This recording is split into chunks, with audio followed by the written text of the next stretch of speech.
So independent politics is a key part of the Green strategy, right? Greens firmly believe that we have to put up independent candidates, right? We cannot be sucked into lesser evil voting of the capitalist parties. But the debate has been going on the entire time the party has existed of how to best do this. Um, we have our different perspectives, but largely we agree on a mix of a few key tactics. We need to organize in our communities around local issues, supporting local unions and local movements. Right, like I said earlier, what it looks like to fight it, struggle against climate change is different depending on where you live. So, when if you're in my town and you want to be involved in this fight, you're going to be keyed in on Hunter Lake. You're going to be keyed in on the victory that we just had across the entire Midwest when the Navigator CO2 pipeline just got shut down, right? That was something that was being struggled against in my local community, and had been successfully pushed back against to the point that the company canceled the whole pipeline, right? And it wasn't just us; it was that they'd been having problems everywhere. So what it looks like, right? If you're in Chicago, you're going to be talking more about, or Pittsburgh, you might be talking about more about coal ash and coke pits, right, out of the steel and coal industries. But where you live, you really need. That's where you need to tie in, right? Going and spouting off platform points about a national agenda is not a way to get people to move to your cause. They might agree with you, but what are you doing here? What are you doing locally? So we really need to make sure as Greens that we're organizing actively in our local community, that we're engaged in our local struggles, that we're showing up and letting it be known the Green Party is with you. So then when we run, right, when somebody runs for city council or county board a year down the line, the people you were involved in that struggle with know you. They get, hey, I'll vote for that person. They came in and they were fighting. They were standing next to us when we were fighting. So, that then now they have the relationship, and they have the trust to actually support us and to become involved and help grow the green movement.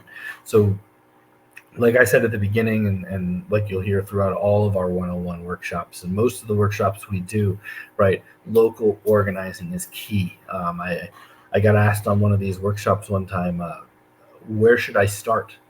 And I said, your neighbor, and then the neighbor on the other side, and then the people on the other side, right? You start in your local community, and it's not about dropping a flyer and walking away. It's about multiple conversations, right? It's called deep canvassing, or relational organizing, if you want to learn more about it. And we have workshops where we talk more about it, but that's the key. It's not just one, hey, come out to this event. It's having the conversation over and over. Your job as a socialist organizer is to help connect the problems that people see in their community to the systemic causes underneath. So in my community, one thing I often talk about is when someone talks about how our infrastructure sucks, I ask them if they're aware of the breakdown of our city budget. Because if you look at our city budget, what you'll find is that almost every year, the police department and public works ask for the same amount, give or take, every year. Identical amounts, identical budget requests. The police department gets 99% of their budget, and public works gets 30% of our budget. Our roads suck because we're investing in authoritative policing policies, right? We're investing in police over roads, and that is an active choice that's being made by everybody, both parties on our city council. So, that's something that people, as a socialist organizer, it's an agitation point, right? When someone's like, man, the potholes are terrible around here. Well, here's why. Here's one of the reasons why. Here's why we talk about defunding the police, and we can start connecting those slogans, those national level programs, down into how they impact people's day-to-day lives. Because as Greens, we've got to deal in bread and butter issues. We've got to deal with kitchen table issues. We've got to deal and organize around the things that are actually impacting the working class. Because more than overwhelmingly, the working class is staying home, right? And activating them is the key to growing a third party. Is capturing that largest voting block every single election. We need to create new and independent community institutions for mutual aid and grassroots democracy. Whether that be mutual aid programs or setting up community assemblies. But we need to focus our energies locally. We need to focus power locally. Kind of on this point, Martin Zier says no feds, bioregional democracy, regional long-term resources. We talked about closing bases and stuff. In general, that's exactly how the Greens want to organize society. A little caveat, though, is that we do still often have federal programs, something like Medicare for All. You really leverage the economy of scale and standardize, and ensure quality care by having a federal system.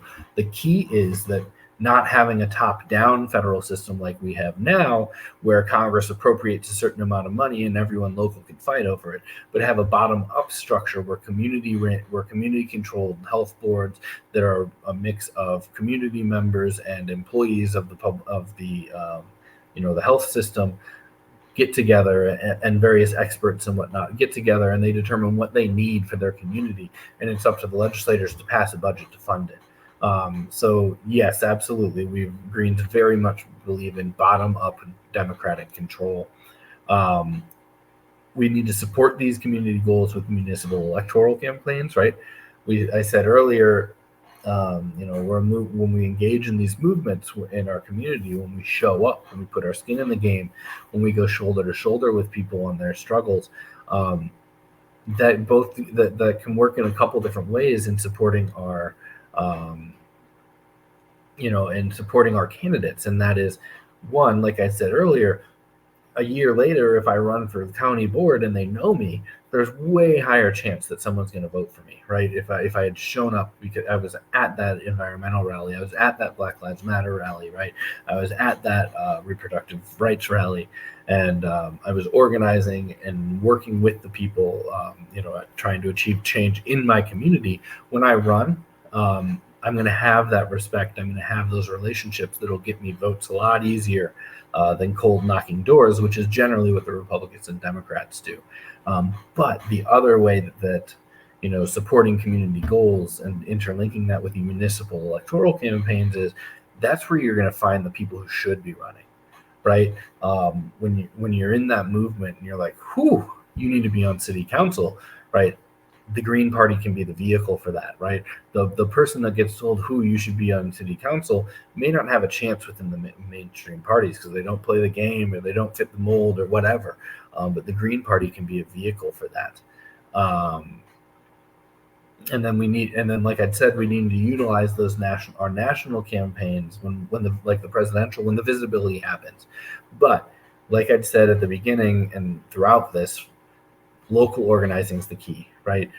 It's not going to be one person that's the first Green president because they're so charismatic. It's not going to be one person that's so charismatic that they won a congressional seat. It's going to be what local chapter, what regional chapter, what state chapter is organized enough, has the infrastructure, the volunteers, and can turn people out to vote to win an election on that scale. And so we've got to start at the bottom. We've got to work in our local communities to elect thousands to local office. Once we've got that, then we're going to start seeing people being elected to state houses, people being elected to state senate, people being elected to Congress. But we've got to start and build that foundation at the bottom if we want that foundation to be strong enough to lift us to those higher levels.